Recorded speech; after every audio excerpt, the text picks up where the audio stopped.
The White Fawn. There was once upon a time a king and queen who were perfectly happy, with one exception, and that was that they had no child. One day, when the queen was staying in a watering place, some distance from home, she was sitting by a fountain alone, sadly thinking of the daughter she longed to have, when she perceived a crab coming in her direction, who, to the queen's surprise, addressed her thus: "Great queen, if you will condescend to be conducted by a humble crab, I will lead you to a fairy's palace, and your wish shall be fulfilled." "I would certainly come with you," replied the queen, "but I am afraid that I cannot walk backwards." The crab smiled, and transforming herself into a beautiful little old woman, said, "Now, madam, it is not necessary to go backwards. Come with me, and I beg of you to look upon me as your friend." She then escorted the queen to the most magnificent palace that could possibly be imagined. It was built entirely of diamonds. In this superb place dwelt 6 fairies, who received the queen with the greatest respect, and each one presented her with a flower made of precious stones: a rose, tulip, an anemone, a columbine, a violet, and a carnation. "Madam," they said, "we have pleasure in telling you that soon you will have a daughter, whom you will name Désirée. Directly she arrives, do not fail to call upon us, for we will bestow all sorts of good gifts upon her. You have only to hold this bouquet, and mention each flower, thinking of us, and be assured that we shall at once appear in your chamber." The queen, transported with joy and overcome with gratitude, threw herself upon their necks, and warmly embraced them. She then spent several hours admiring the wonders of the palace and its gardens, and it was not until evening that she returned to her attendants, who were in a serious state of anxiety at the prolonged absence of her majesty. Not very long afterwards, when the queen was once more at home in her royal palace, a baby princess was born, whom she named Désirée. Then, taking the bouquet into her hand, the queen, one by one, pronounced the names of the flowers, when there immediately appeared, flying through the air in elegant chariots drawn by different kinds of birds, the 6 fairies, who entered the apartment, bearing beautiful presents for the little baby. Marvelously fine linen, but so strong that it could be worn 100 years without going into holes, lace of the finest, with the history of the world worked into its pattern, toys of all descriptions that a child would love to play with, and a cradle ornamented with rubies and diamonds, and supported by 4 cupids ready to rock it should the baby cry. But, best of all, the fairies endowed the little princess with beauty and virtue and health and every good thing that could be desired. The queen was thanking the fairies 1,000 times for all their favors, when the door opened, and a crab appeared. "Ungrateful queen," said the crab, "you have not deigned to remember me, the fairy of the fountain. And to punish your ingratitude, if the princess sees daylight before she is 15 years old, she will have cause to repent it, and it may cost her her life.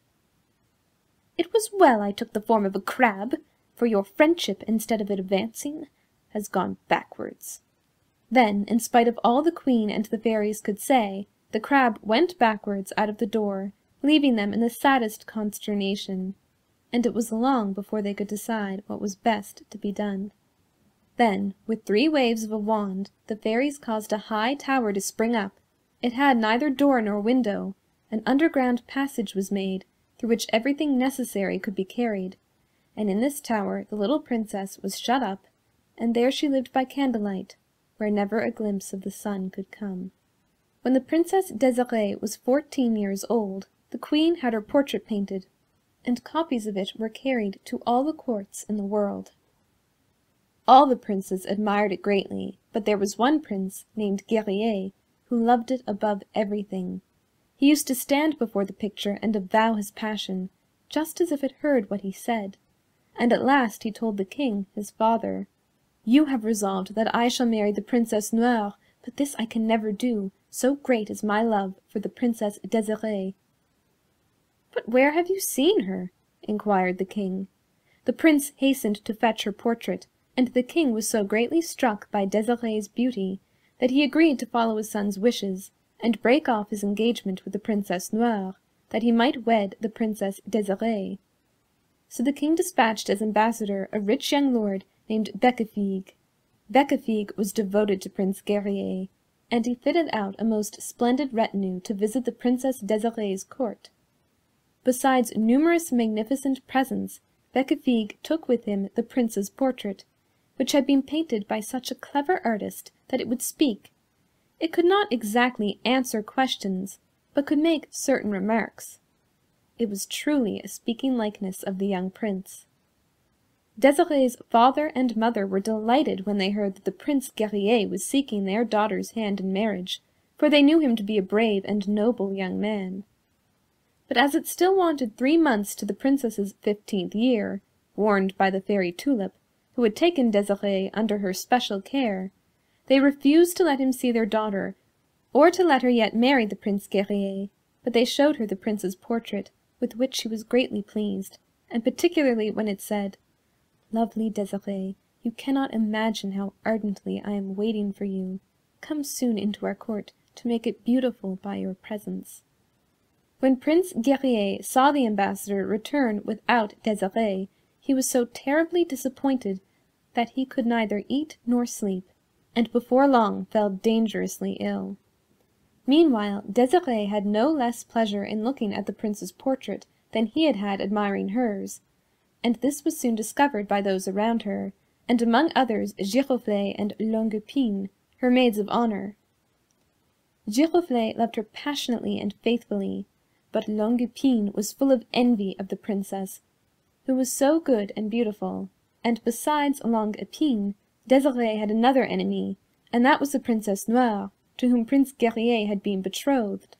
This Princess Noire now went to the Fairy of the Fountain, who was her best friend, and begged her to take revenge upon Princess Désirée, and this the fairy promised to do. Meanwhile, once more Bécafigue came to the capital where Désirée's father lived, and throwing himself at the king's feet, besought him in most touching words to let his daughter go with him at once to the prince, who would surely die if he could not behold her. When Princess Désirée heard of the prince's illness, she suggested that she should set out without delay, but in a dark carriage, that only at night should be opened to give her food. This plan was approved of, the ambassador was told, and he departed full of joy. So in a carriage like a large dark box, shut up with her lady-in-waiting and her 2 maids of honour, Giroflée and Longue Epine, Princess Désirée departed for Prince Guerrier's court.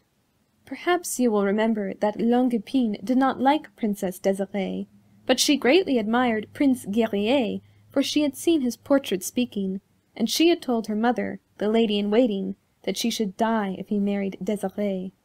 The king and queen had begged the lady-in-waiting to take the greatest of care of their dear daughter, and above all to be heedful that she did not see the light of day until her 15th birthday, saying that the ambassador had promised that until then she should be placed where there was no other light than that of candles.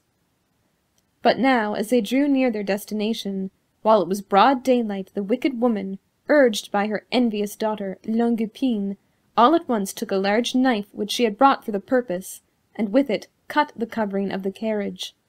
Then, for the first time, the Princess Désirée saw the light of day. Hardly had she perceived it when, uttering a deep sigh, she threw herself from the carriage, and in the form of a white fawn fleetly fled into a forest near by.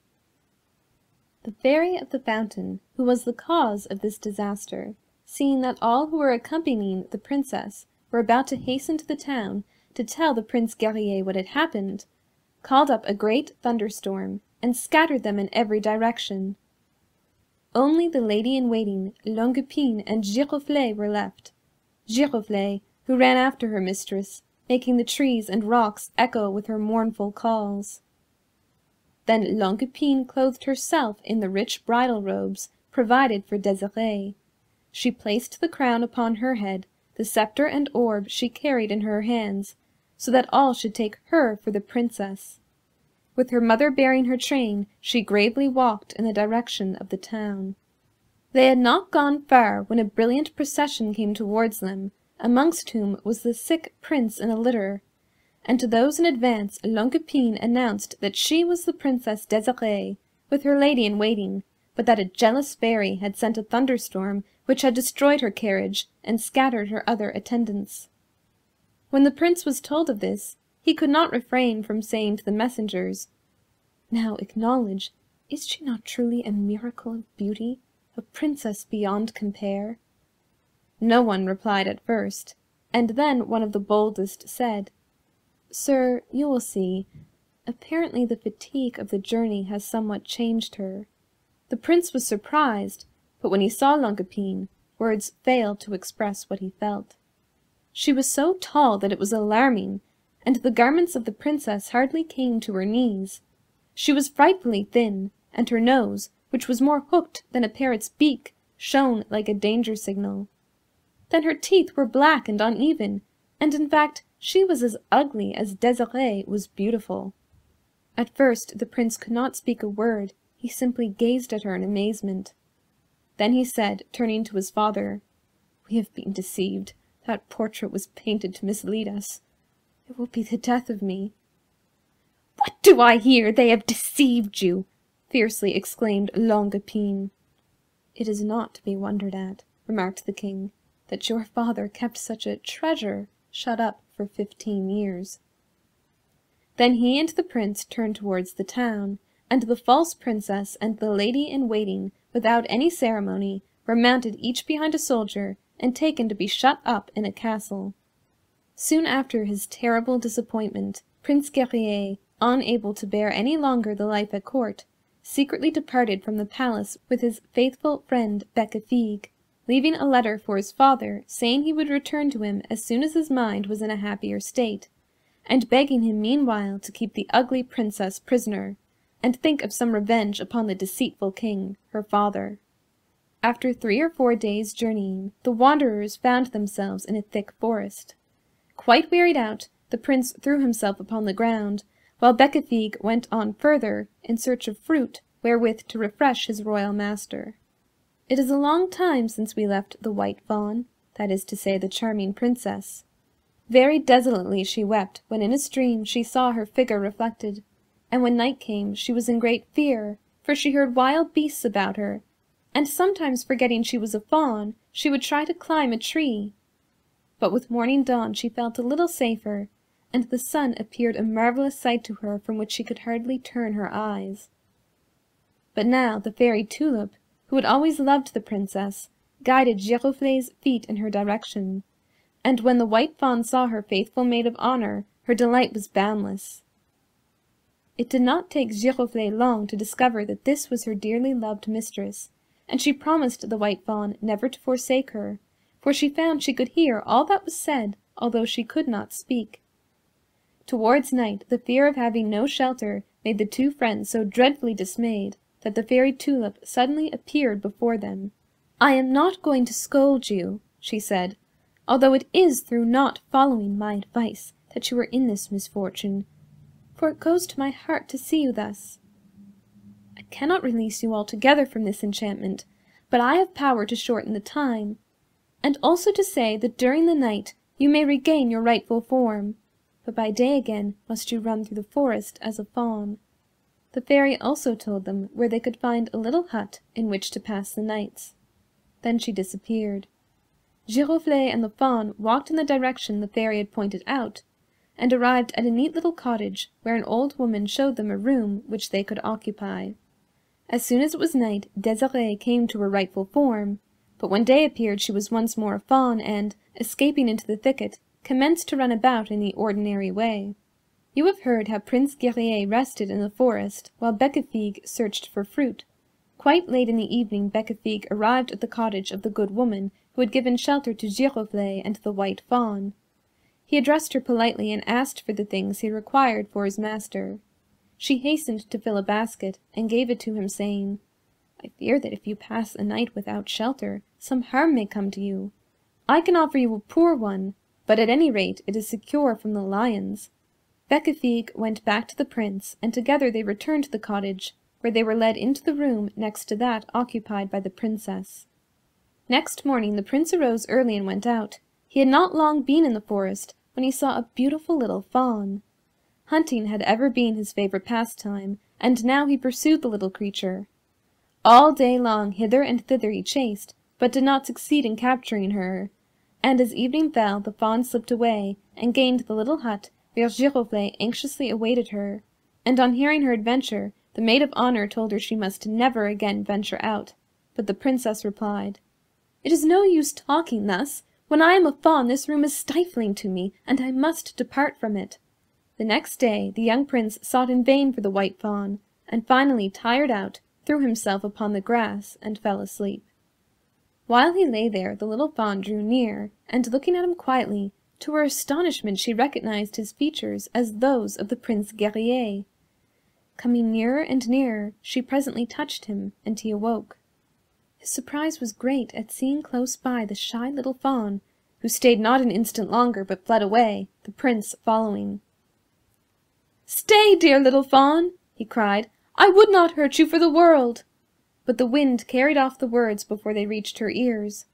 Long he chased the poor creature, till at last, worn out, the fawn sank down on the ground, and the prince came up to her. "Beautiful fawn," said he, "do not fear me. I shall lead you with me everywhere." Then he covered her with roses, and fed her with the choicest leaves and grasses. But as evening drew near, the fawn longed to escape, for what would happen should she suddenly change into a princess there in the forest? Presently the prince went to fetch some water for her, and while he was gone she ran homewards. The next day for a long time she hid from the prince, but at last he found her, and as she dashed off he shot an arrow which wounded her in the leg. Sad that he should have done so cruel a thing, the prince took herbs and laid them upon the wound, and at last he went to fetch Bécafigue to help him carry her to the house. He tied her to a tree. Alas! Who would have thought that the most beautiful princess in the world would be treated thus? While she was straining at the ribbons trying to break them, Giroflée arrived, and was leading her away when the prince met them and claimed the fawn as his. "Sir," politely replied Giroflée, "the fawn was mine before it was yours." And she spoke to the fawn, and the fawn obeyed her in such a way that the prince could not doubt that what she said was true. Giroflée then went on, and to the surprise of the prince and Bécafigue, entered the old woman's house where they themselves lodged. Then Bécafigue told the prince that unless he was much mistaken, the owner of the fawn had lived with the Princess Désirée when he went there as ambassador. "I mean to see her again," said Bécafigue. "There is only a partition between her room and ours." And soon he had made a hole large enough to peep through, and through it he saw the charming princess, dressed in a robe of brocaded silver, with flowers embroidered in gold and emeralds, her hair falling in heavy masses on the most beautiful neck in the world. Giroflée was on her knees before her, bandaging up one arm from which the blood was flowing. They both seemed greatly concerned about the wound. "Let me die," the princess was saying. "Death would be better than the life which I lead. To be a fawn all the day, to hear him speaking, and not to be able to tell him of my sad fate." One can guess the astonishment of Bécafigue and of the prince. Guerrier would almost have died of pleasure had he not thought that it must be some enchantment, for did he not know that Désirée and her lady-in-waiting were shut up in the castle? He went softly and knocked at the chamber door, which Giroflée opened, thinking it was the old woman, for she required help for the wounded arm. The prince entered, threw himself at Désirée's feet, and found she was indeed his princess. Great was their joy thus at last meeting, and while they were talking to each other the night passed, and the day dawned, and daylight came, and the morning sun shone brightly before Désirée had time to notice that she had not again taken the shape of a fawn, but was her own beautiful self. Then it was found that it was the fairy Tulip in disguise of the old woman, who had provided that sheltering cottage in the forest. The joy of the king upon once more seeing his son can well be imagined, and the marriage of the prince and Désirée, and Bécafigue and Giroflée, took place on the same day, the fairies giving their diamond palace as their wedding present to Princess Désirée, and Fairy Tulip presenting 4 gold mines in the Indies to Giroflée. And, in accordance with the wish of Princess Désirée, Longue-Epine and her mother, the false lady-in-waiting, were set at liberty.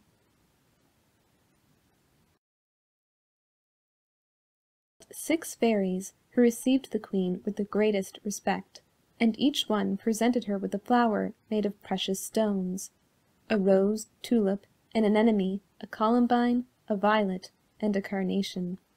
"Madam," they said, "we have pleasure in telling you that soon you will have a daughter whom you will name Désirée. Directly she arrives, do not fail to call upon us, for we will bestow all sorts of good gifts upon her. You have only to hold this bouquet and mention each flower, thinking of us, and be assured that we shall at once appear in your chamber."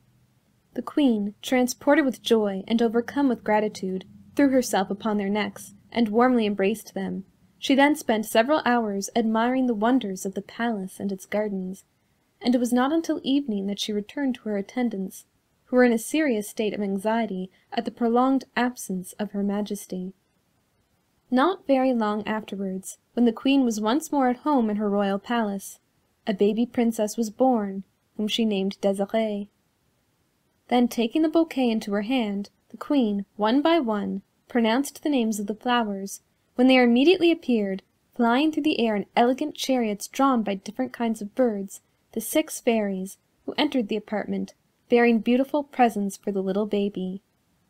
Marvelously fine linen, but so strong that it could be worn 100 years without going into holes, lace of the finest, with the history of the world worked into its pattern, toys of all descriptions that a child would love to play with, and a cradle ornamented with rubies and diamonds, and supported by 4 cupids ready to rock it should the baby cry. But, best of all, the fairies endowed the little princess with beauty and virtue and health and every good thing that could be desired. The queen was thanking the fairies 1,000 times for all their favors when the door opened, and a "Send to be conducted by a humble crab. I will lead you to a fairy's palace, and your wish shall be fulfilled." "I would certainly come with you," replied the queen, "but I am afraid that I cannot walk backwards." The crab smiled, and transforming herself into a beautiful little old woman, said, "Now, madam, it is not necessary to go backwards. Come with me, and I beg of you to look upon me as your friend." She then escorted the queen to the most magnificent palace that could possibly be imagined. It was built entirely of diamonds. In this superb place dwelled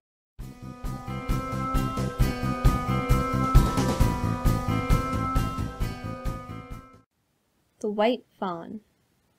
There was once upon a time a king and queen who were perfectly happy, with one exception, and that was that they had no child.